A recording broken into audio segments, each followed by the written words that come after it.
हाँ जी, देखिए पिछले क्लास में हम बाकी था एनिमल किंगडम। कोशिश किया गया है कि आपको एक ही वीडियो में समझ में आ जाएगा। बढ़िया से ध्यान से देखिएगा, जहाँ से क्वेश्चन पूछता है जो इम्पोर्टेंट है वो सारे टॉपिक को एक ही वीडियो में आपको कवर किया गया है। इसको बार बार देखिएगा, समझिएगा। पूरा एनिमल किंगडम एक ही वीडियो में है, ठीक। तो एनिमल किंगडम में स्टार्ट करते हैं। तो एनिमल किंगडम को दो भागों में बांटा गया है। हाँ, पहला है कॉर्डेटा। हाँ, पहला क्या है? कॉर्डेटा और दूसरा नॉन कॉर्डेटा। दूसरा क्या है? सॉरी, पहला है नॉन कॉर्डेटा, दूसरा है कॉर्डेटा। पहला क्या है? नॉन कॉर्डेटा यानी कि बिना रीढ़ वाले ना, और कॉर्डेटा यानी रीढ़ वाले। यानी कि पूरा एनिमल किंगडम को हम पहले दो भागों में डिवाइड कर दिए कि एक बिना रीढ़ वाले और एक रीढ़ वाले ना। अब रीढ़ वाले और बिना रीढ़ वाले में अंतर क्या होता है ये समझिए कि मेरुदंड नहीं पाया जाता, यानी कि रीढ़ की हड्डी नहीं पाई जाती है। किसमें? नॉन कॉर्डेटा में रीढ़ की हड्डी नहीं पाई जाती है। मेरुदंड क्या होता है? नहीं पाया जाता है। और दूसरा लिखे हैं कि नोटोकॉर्ड नहीं पाया जाता है। किसमें? नॉन कॉर्डेटा में। नोटोकॉर्ड यानी कि अगर पीछे आप रीढ़ की हड्डी देखिएगा ना, तो जैसे ये रीढ़ की हड्डी है, उसमें इस तरह की संरचना पाई जाती है। आप समझ रहे हैं? उसको बोलते हैं नोटोकॉर्ड। यानी नॉन कॉर्डेटा वाले जंतु मेरुदंड नहीं होगा, नोटोकॉर्ड नहीं होगा। फ्रेंजियल गिल्स, फ्रेंजियल गिल्स जो होंगे उसमें भी नहीं होंगे। नॉन कॉर्डेटा फ्रेंजियल यानी ग्रसनी नहीं होंगे, हाँ, नॉन कॉर्डेटा वाला में। और पोस्ट एनल टेल भी नहीं होंगे। जैसे हम लोग देखते हैं तो पीछे एक टेल होता है ना, पोस्टल एनल टेल। एनल मतलब होता है पीछे गुहा, पोस्ट यानी टेल भी नहीं होंगे नॉन कॉर्डेटा में। जैसे बंदर का पूंछ होता है, हम लोग का भी है मगर यूज में नहीं आता। आप देखते होंगे कभी बैठते होंगे तो चोट लगता होगा। हम लोग का भी है टेल मगर यूज में नहीं है तो नहीं दिखता है। तो नॉन कॉर्डेटा वाले में पोस्ट एनल टेल भी नहीं होगा। और डोर्सल हॉर्ट, डोर्सल हॉर्ट का मतलब ये इंपॉर्टेंट है। डोर्सल मतलब होता है पीछे, हृदय, यानी नॉन कॉर्डेटा वाले जंतु में हृदय पीछे के होगा। हम लोग में क्या है कि वेंट्रल हॉर्ट है, जैसे आगे है ना, ये हृदय आगे है। उन लोग में नॉन कॉर्डेटा वाले में डोर्सल हॉर्ट होता है, यानी कि हृदय पीछे होगा। और सबसे इंपॉर्टेंट कि प्लाज्मा में एचपी होगा। किसमें एचपी होगा? हीमोग्लोबिन प्लाज्मा में होगा। हम लोग का हीमोग्लोबिन किस में होता है? देखिए आरबीसी में हीमोग्लोबिन होता है। Open circulatory system, open circulatory system मतलब कि उसमें हम लोग का क्लोज सर्कुलेटरी सिस्टम है। बात समझ रहे हैं? उन लोग का ओपन, ये नॉन कॉर्डेटा वाले जंतु का ओपन सर्कुलेटरी सिस्टम कहने का मतलब कि सीरा धमनी ऐसा कुछ नहीं होगा। बात समझ रहे हैं? सब रक्त मिक्स में ही फ्लो करेगा। बात समझ रहे हैं? Open circulatory system. तीन अंतर तो ध्यान रखना। प्लाज्मा में एचपी होता है, किसमें? नॉन कॉर्डेटा वाले में। डोर्सल हॉर्ट होता है और ओपन सर्कुलेटरी सिस्टम, ठीक। एक है वेंट्रल नर्व सिस्टम। वेंट्रल मतलब होता है आगे, वेंट्रल मतलब आगे। हम लोग का नर्वस सिस्टम पीछे है। देखिए रीढ़ की हड्डी में जो नस गया है वहां से हम लोग का इधर से जुड़ा हुआ है। तो हम लोग में यानी कि एनिमल वाले में तो है वेंट्रल, ये डोर्सल नर्वस सिस्टम यानी पीछे है। और नॉन कॉर्डेटा वाला में वेंट्रल यानी आगे। तो ये ध्यान रखना, डोर्सल हॉर्ट और ventral nervous system non Chordata में। अभी फिर देखते हैं कॉर्डेटा। कॉर्डेटा में होगा कि मेरुदंड पाया जाएगा, रीढ़ की हड्डी पाया जाएगा और नोटोकॉर्ड भी पाया जाएगा। हॉलो डोर्सल नर्व, हॉलो यानी खोखली तंत्रिका तंत्र पाया जाता है। अपने से कंपेयर करना हम लोग में, यानी कि पीछे है, देखते हैं कि पीछे है रीढ़ की हड्डी में, तो हॉलो डोर्सल मतलब पीछे नर्व्स। हम लोग में हॉलो डोर्सल नर्व होगा। और कॉर्डेटा में वेंट्रल, हम लोग में क्या होगा? हाँ, वेंट्रल नर्व सिस्टम। इसमें हम लोग में हॉलो डोर्सल नर्व्स। ये ध्यान देना। फ्रेंजियल गिल्स इसमें नहीं होगा, इसमें होगा। पोस्ट एनल टेल इसमें होगा, इसमें नहीं होगा। वेंट्रल हॉर्ट वेंट्रल मतलब आगे ना, हम लोग का हृदय कहाँ होगा, आगे, और नॉन कॉर्डेटा वाले का पीछे। क्या लिखा है, डोर्सल हॉर्न। इधर देखो कंपेयर, आरबीसी में एचबी, हीमोग्लोबिन किसमें होगा, आरबीसी में, इसमें प्लाज्मा में। ये इंपॉर्टेंट है, बहुत ही इंपॉर्टेंट है कि ये आरबीसी में यानी कॉर्डेटा के संघ के जो जंतु होंगे उसमें आरबीसी में क्या होगा, हीमोग्लोबिन होगा। बात समझ रहे हैं। क्लोज सर्कुलेटरी सिस्टम होगा, क्लोज सर्कुलेटरी सिस्टम होगा किसमें, कॉर्डेटा वाले में, ठीक। और एक्सेप्शन है इसका फिश, मतलब मछली जो है कॉर्डेटा संघ में आता है, बात समझिएगा, मगर उसमें ओपन सर्कुलेटरी सिस्टम होता है, ये पूछ देता है। मछली किस में आता है, कॉर्डेटा में, एक्सेप्शन लिखे हैं फिश में। यानी कॉर्डेटा संघ के जितने भी जंतु होंगे उसमें सर्कुलेटरी सिस्टम क्लोज होगा, मगर मछली में क्या है, ओपन है। तो ये क्लियर हो गया जी। इसमें मेरुदंड नहीं, इसमें मेरुदंड होगा, इसमें नोटोकॉर्ड नहीं, इसमें नोटोकॉर्ड होगा ना, इसमें वेंट्रल नर्वस सिस्टम, उसमें hollow dorsal nervous system, फ्रेंजियल gills नहीं होगा, इसमें फ्रेंजियल गिल्स होगा, पोस्टल एनल नहीं होगा, इसमें पोस्ट एनल होगा, इसमें डोर्सल हट होगा, उसमें वेंट्रल होगा, इसमें प्लाज्मा में आरबीसी होगा, इसमें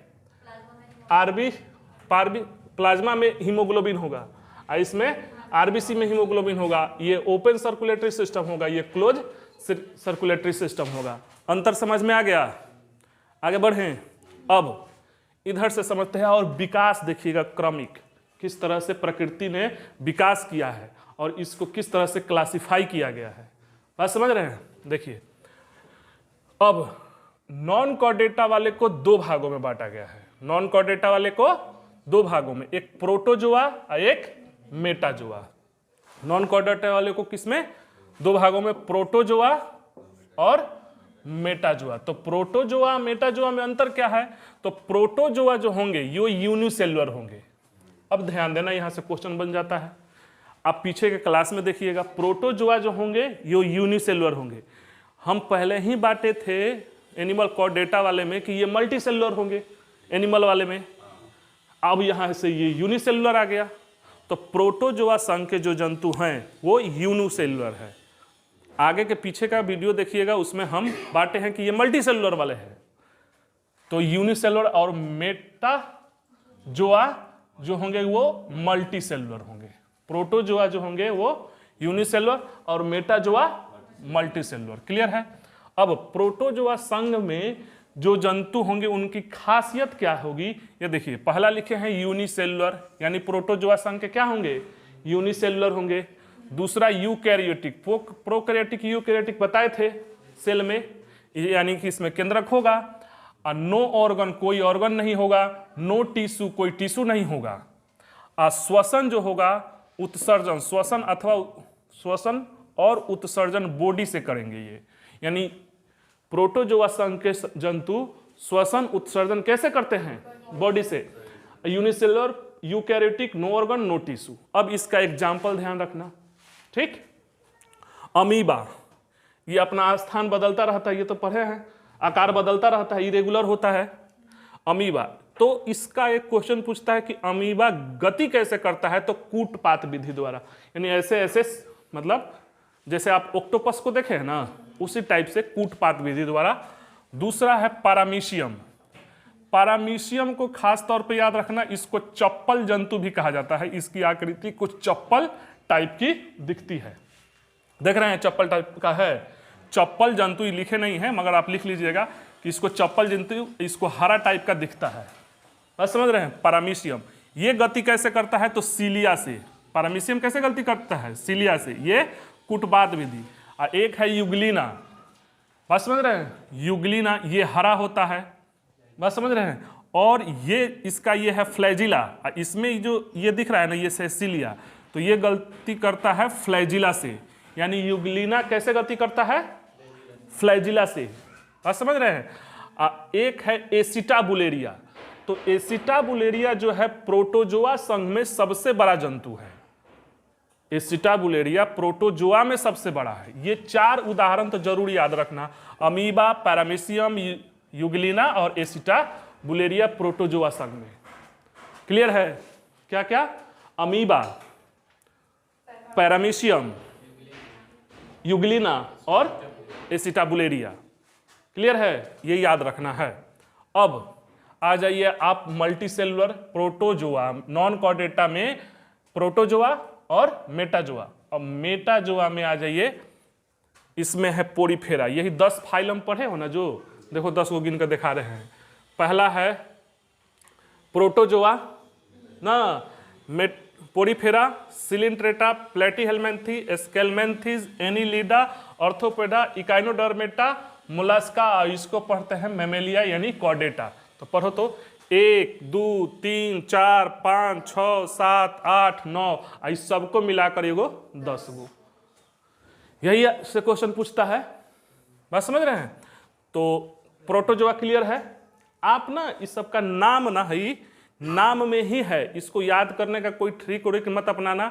2 गो बात याद रखना, इसका जो लिख दिए हैं वो समझिए कि अमृत है, इंपॉर्टेंट है, उससे ज़्यादा कंपटीशन में नहीं आ सकता और नहीं आएगा। भले किताब में कितना हूँ दे, आप पीसीएस लेवल तक जाइएगा, इससे ज़्यादा आएगा ही नहीं। ये बहुत छांट कर और बहुत दिमाग लगाकर लिखा गया है, कम से कम में। ठीक, अब देखिए पोरी मतलब, इसका नाम ध्यान रखना, पोरी मतलब होता है पोर, छिद्र। पोरी मतलब क्या होता है? पोर यानी छिद्र, यहाँ लिख दिए हैं। तो पोरीफेरा यानी उस टाइप के जंतु जिसमें जंतु तो हों मगर उनके शरीर में छोटा छोटा छिद्र पाया जाएगा। बात समझ रहे हैं? और सबसे इंपॉर्टेंट बात कि ये नॉन मूवेबल होते हैं, यानी ये जंतु चल नहीं सकते। पोरीफेरा क्लास के जंतु चलते फिरते नहीं है, मतलब एक टाइप का पौधा टाइप का है। बात समझ रहे हैं? छोटे छोटे छिद्र होंगे और उस छिद्र को ओस्टिया बोलते हैं। इसको ध्यान रखना, उस छिद्र को क्या बोलते हैं? ओस्टिया। उस छिद्र को क्या बोलते हैं? ओस्टिया। उसी ओस्टिया के माध्यम से श्वसन, उत्सर्जन और पोषण, यानी एक्सक्रीशन भी, उत्सर्जन भी और न्यूट्रिशन भी उसी किससे? ओस्टिया के माध्यम से करते हैं पोरीफेरा संघ के जंतु। ये तो लक्षण है विशेष, मगर जो एग्जाम में पूछेगा वो है एग्जाम्पल, खास तौर पे एग्जाम्पल। मतलब इस क्लास में पोरीफेरा संघ में स्पॉन्ज टाइप के, बात समझ रहे हैं? जिस तरह स्पॉन्ज आप रसगुल्ला खाते हो ना, छिद्र होता है ना, उसी टाइप के जंतु आते हैं। दाब दीजिए, रस निकल जाएगा, इस तरह फूल जाएगा, उसी टाइप के जंतु पोरीफेरा। उसमें भी छोटा छोटा छिद्र होता है और दिखेंगे भी उस टाइप के, समझ रहे हो? तो इसमें स्पॉन्ज टाइप का जंतु, इसको स्पॉन्ज क्लास भी कहा जाता है पोरीफेरा संघ को, समझ रहे हैं? तो पोरीफेरा में साइकॉन जो है उसको ध्यान रखना। इसमें क्या एग्जाम्पल है? साइकॉन, एस्पंजिया, साइकॉन है, एस्पंजिया है, यू एस्पंजिया, ये पूछा हुआ क्वेश्चन है। यू एस्पंजिया, यू एस्पंजिया एक जंतु है, बात समझ रहे हैं? वो जंतु जो है इसको बाथ स्पॉन्ज भी कहा जाता है, नहाने वहाने में बाथ स्पॉन्ज।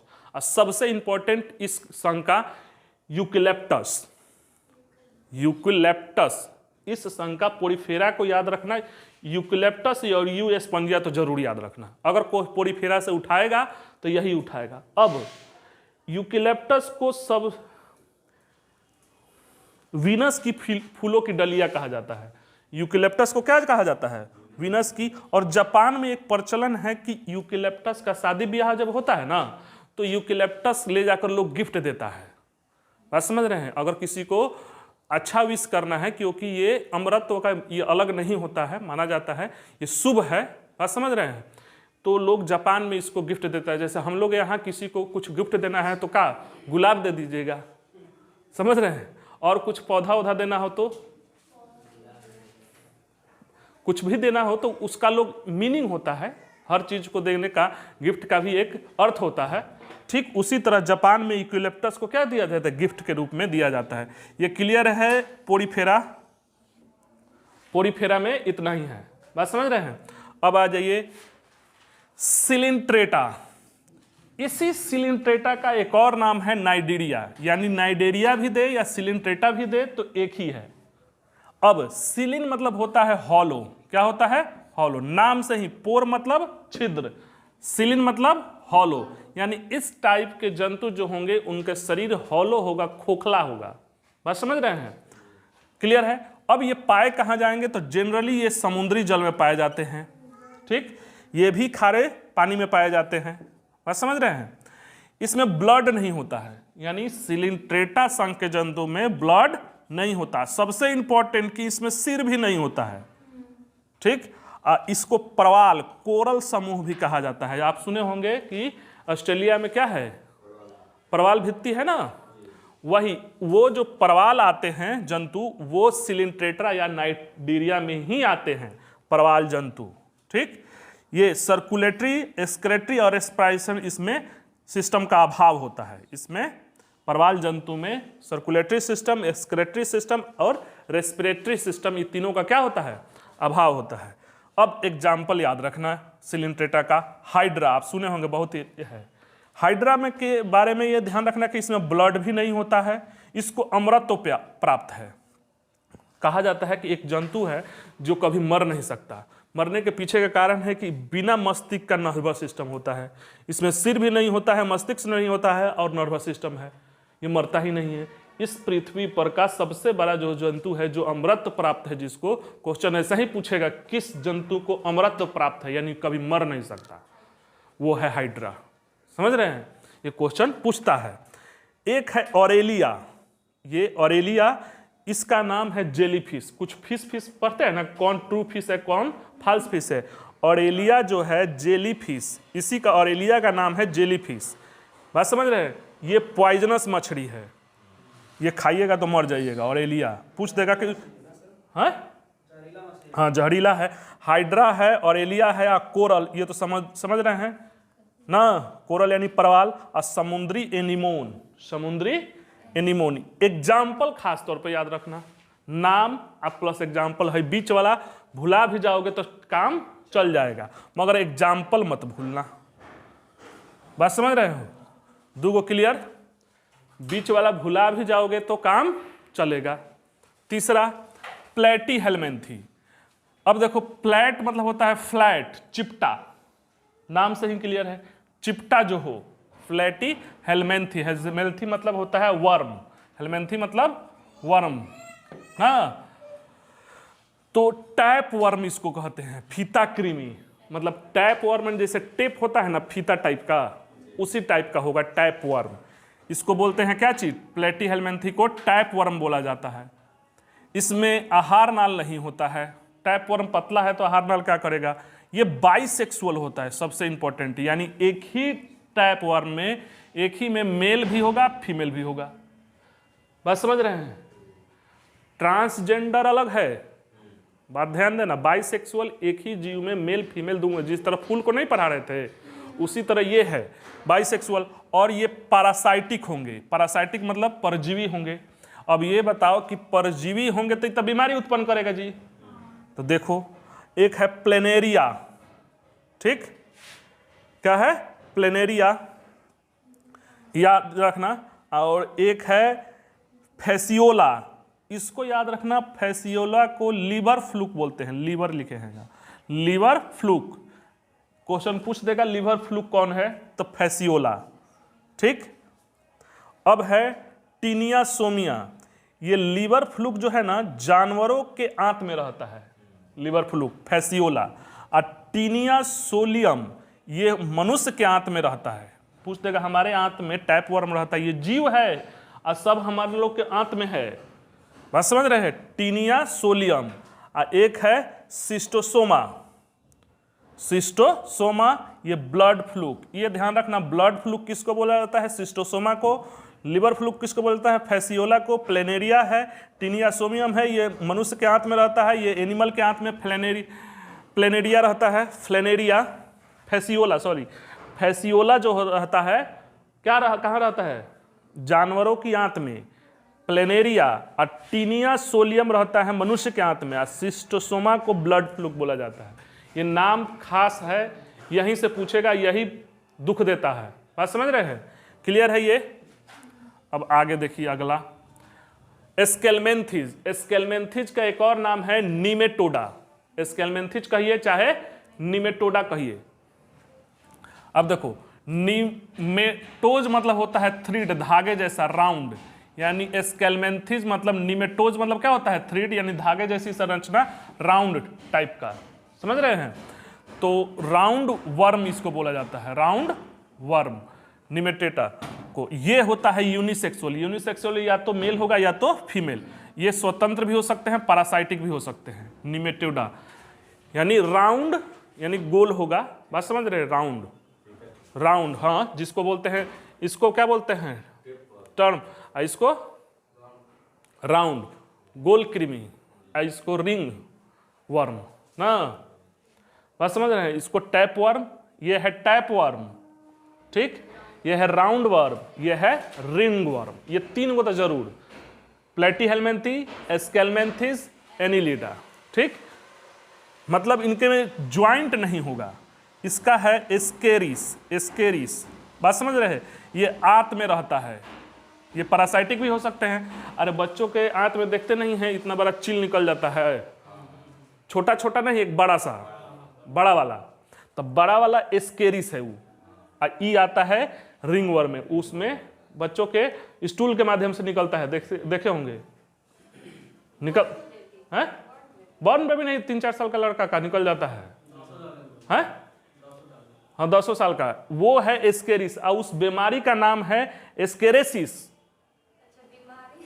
निकलेगा तो बीमारियों करेगा, उत्पन्न करेगा एस्केरेसिस, मतलब बड़ा सा, छोटा छोटा चीज नहीं, मतलब समझिए केचुआ एक बीता टाइप का, बात समझ रहे हैं, पेट में रहता है, जोंक नहीं है, वो बीमारी है, वो है एस्केलमेंथिस निमेटोडा संघ का। एक है बुचेरिया, बुचेरिया को हुक वर्म बोलते हैं, और ये बुचेरिया फाइलेरिया उत्पन्न करता है, बात समझ रहे हैं।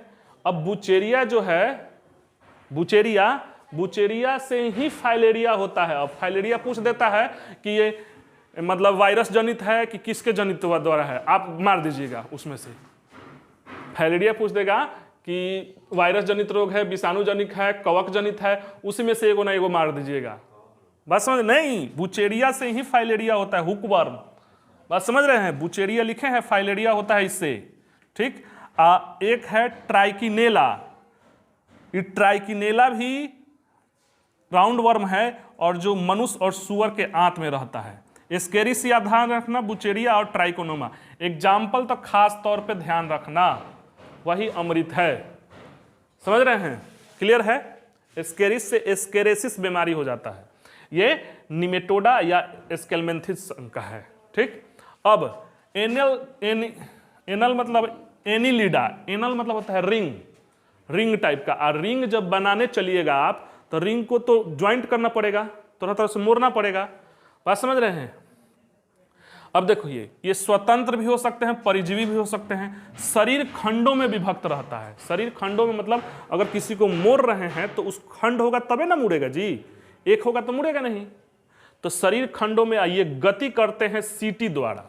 इसमें केंचुआ, केंचुआ जो है वो आता है एनिलिडा में, उसका शरीर खंड में होता है, ध्यान रखना, एक को नहीं है, बढ़िया से ध्यान से देखिएगा तो ऐसे ऐसे छोटा छोटा रहेगा, हाँ छोटा छोटा ऐसे ऐसे ऐसे देखिएगा, ऐसे ऐसे ऐसे ऐसे रहता है।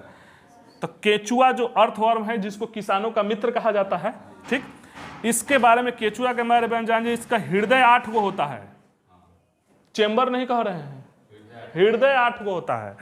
और ये मेल फीमेल, ये बाइसेक्सुअल है, इधर मेल है इधर फीमेल है, बात समझ रहे हैं। अब बीच में ये गति करता है सीटी के माध्यम से, केंचुआ के बारे में बोल रहे हैं।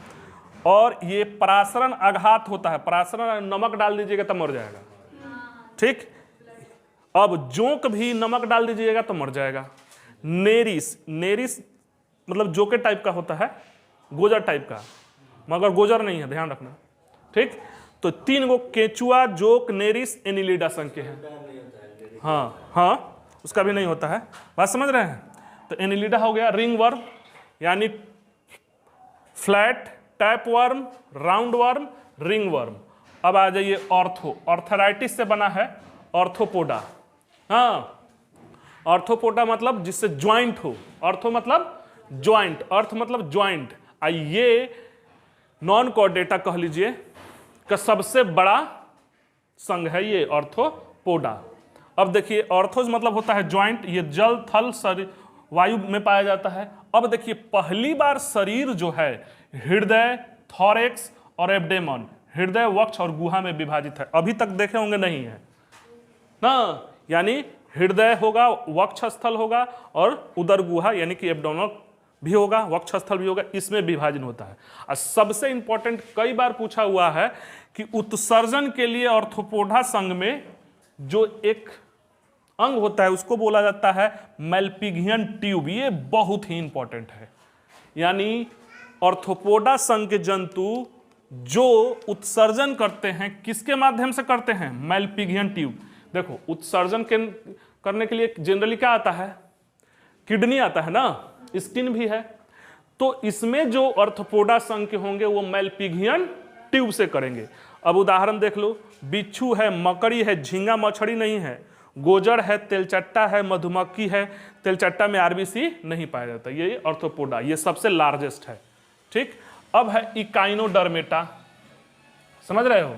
इकाइनोडर्मेटा, इकाइनो मतलब होता है स्पिंज, चुभेगा ना, इकाइनोडर्मेटा।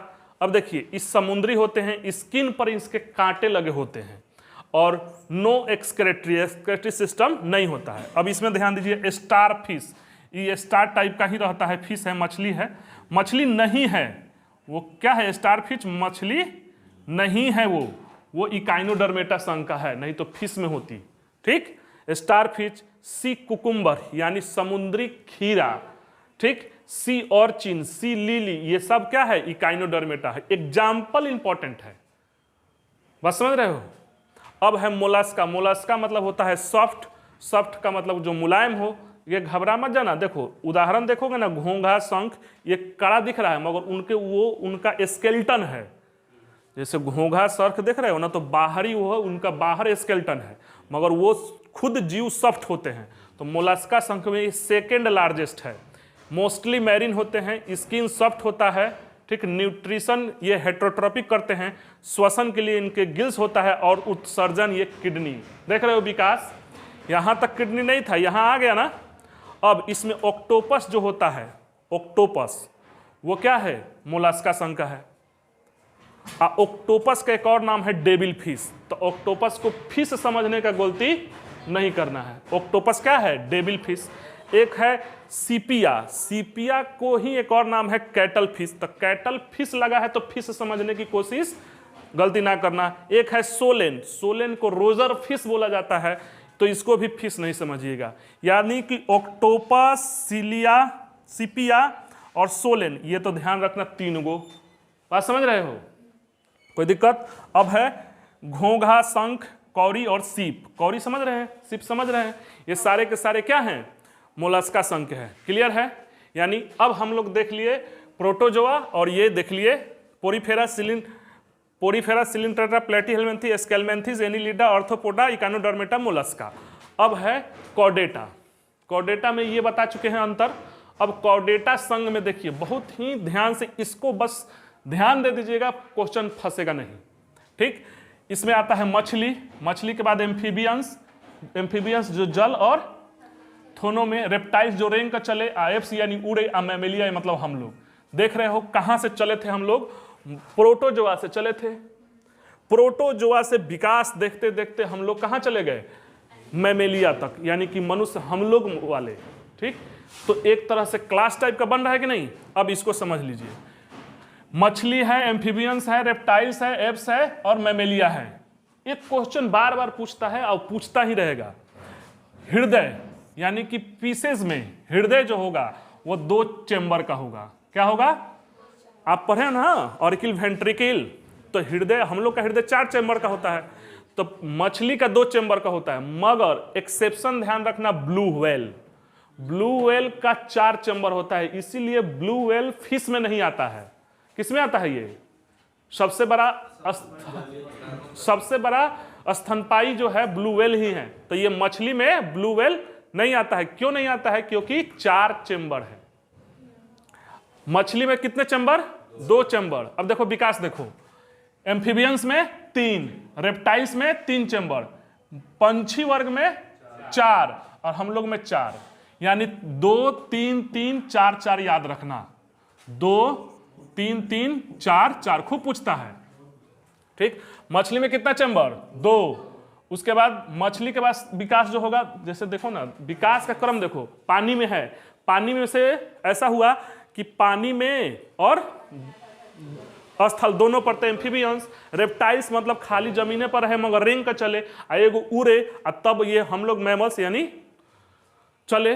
बात समझ रहे हैं? उसी तरह से तो 2 3 चैम्बर, 3 चैम्बर, 4 चैम्बर, 4 चैम्बर। अब एगो पूछता है कि ब्लड कैसा होता है, नियत तापी और समतापी। देखो कोल्ड ब्लडेड का मतलब हुआ ये होता है, कोल्ड ब्लडेड मतलब ठंडा नहीं समझना, कि कुछ ऐसे जीव होते हैं जिनका शरीर का तापमान निश्चित रहता है और कुछ ऐसे जीव होते हैं जिनके शरीर का तापमान अनिश्चित रहता है। बात समझ रहे हैं? यानी टेम्परेचर के, जैसे हम मनुष्य वाला देखो, मनुष्य है वार्म ब्लडेड है हम लोग, तो हम लोग का शरीर का टेम्परेचर 37 डिग्री फिक्स है, तो ये रहेगा। अब वातावरण में अगर ज़्यादा है तो हम लोग को गर्मी लगेगा, वातावरण में अगर ठंडा है, ज़्यादा टेम्परेचर है 37 से, तो हम लोग को नहीं, वातावरण में अगर 37 से ज़्यादा है तो हम लोग को गर्मी लगेगा, अगर 37 से कम है तो ठंडा लगेगा। तो हम लोग का शरीर क्या है, एक नियत ताप पर है, और कोल्ड ब्लडेड का मतलब होता है अनियत तापी, यानी कि शरीर का उनका तापमान कोई निश्चित नहीं रहेगा। तो मछली जो है कोल्ड ब्लडेड है। एगो फ्रेज भी आता है कोल्ड ब्लडेड मर्डर, निर्दयपूर्ण हत्या, इंग्लिश में देखिएगा। आप समझ रहे हैं? तो कोल्ड ब्लडेड का मतलब क्या समझोगे, यानी कि मछली के शरीर का तापमान निश्चित नहीं रहता है, यानी फिक्स नहीं है कि 37 डिग्री, 20 डिग्री, 25 डिग्री। ठीक, एम्फीबियंस का भी फिक्स नहीं है और रेप्टाइल्स का भी फिक्स नहीं है। पंछी वर्ग जो है ना उसका है, इनका फिक्स है, और वार्म ब्लडेड हम लोग भी हैं। क्लियर है? कोई दिक्कत? Cold blooded, cold blooded, warm blooded, यानी पंछी वर्ग क्या है, वार्म ब्लडेड है, नियत तापी है। ठीक, अब देखो circulatory system, open circulatory system होता है मछली में। बात समझ रहे हो? ओपन सर्कुलेटरी सिस्टम होता है और इसमें इम्प्योर और प्योर ब्लड एक साथ बहता है, यानी कि इम्प्योर ब्लड ही बहता है। अभी यही ना बताए थे, देखिए ये क्या बताया है, क्लोज सर्कुलेटरी सिस्टम होता है, कॉर्डेटा में क्लोज सर्कुलेटरी सिस्टम फिक्स है, मगर एक्सेप्शन क्या है, मछली, इसीलिए ओपन सर्कुलेटरी। ये एक्सेप्शन ऑफ कॉर्डेटा है।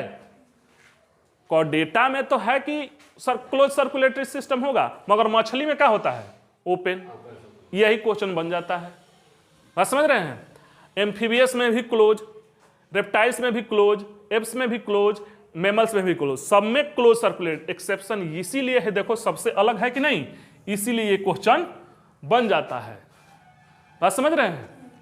अब रेस्पायरेशन कैसे करते हैं ये, तो इन मछली में गिल्स होता है, गलफरेज इसको फाड़ कर देखते नहीं हैं। ठीक, अब एम्फीबियंस गिल से भी कर सकते हैं, स्किन से भी, और लंस भी हो सकता है। रेप्टाइल्स लंस से करते हैं, हम ये पंछी वर्ग लंस से, और हम लोग भी लंस से। ठीक, एक्सेप्शन ध्यान दीजिए, शार्क, शार्क जो है वो क्या है, मछली है। हिप्पोक्रेटस यानी समुद्री घोड़ा जिसको बोलते हैं, वो भी मछली है। समुद्री घोड़ा क्या है, मछली है। ठीक, इसमें है फ्रॉग है, एम्फीबियंस में फ्रॉग है। हाइला, हाइला जो आता है ना, ये वृक्ष पर रहने वाला मेढक है, पूछ देता है हाइला, ये फ्रॉग है, ये हाइला है। ठीक, अब रेप्टाइल्स में देखिए, रेप्टाइल्स में कछुआ है, मगरमच्छ है, सांप है, छिपकली है, डायनासोर है, ये रेप्टाइल्स है। ध्यान दें, कछुआ, मगरमच्छ, सांप, छिपकली। ठीक, और एप्स में है शुतुरमुर्ग, पंछी है, और सब तो पंछी देखिए रहे हो। शुतुरमुर्ग जो है सबसे बड़ा पंछी है। ठीक, गुंजन पंछी, बड़ा छोटा लिख दिए हैं, सबसे छोटा पंछी है गुंजन पंछी, हर्मिंग बर्ड। ठीक, एक और आता है स्विफ्ट, गाड़ी भी सुने होंगे, स्विफ्ट गाड़ी सुने हैं, देखे हैं ना कि नहीं, स्विफ्ट गाड़ी। उस स्विफ्ट का नाम क्यों है, स्विफ्ट मतलब होता है सबसे तेज गति से उड़ने वाली पंछी का नाम है स्विफ्ट, इसीलिए वहां से लेकर अपना नाम रख दिया है। तो सबसे तेज गति से उड़ने वाली पंछी कौन है, स्विफ्ट, इसीलिए वहां से नाम गाड़ी का रख दिया है। देख रहे हैं स्विफ्ट, कितना सुंदर नाम रखा है। सबसे तेज गति से उड़ने वाली पंछी कौन है, स्विफ्ट। और कीवी जो है पंछी है, ध्यान रखना, और पेंगुइन भी पंछी है, बर्फीले इलाकों में पाया जाता है। बात समझ रहे हैं, और मैमल्स का ये समझ ही रहे हैं। तो क्लियर है ये बात, किसी को कोई दिक्कत, कोई परेशानी, समझ में आ गया? हाँ, रहने देते हैं।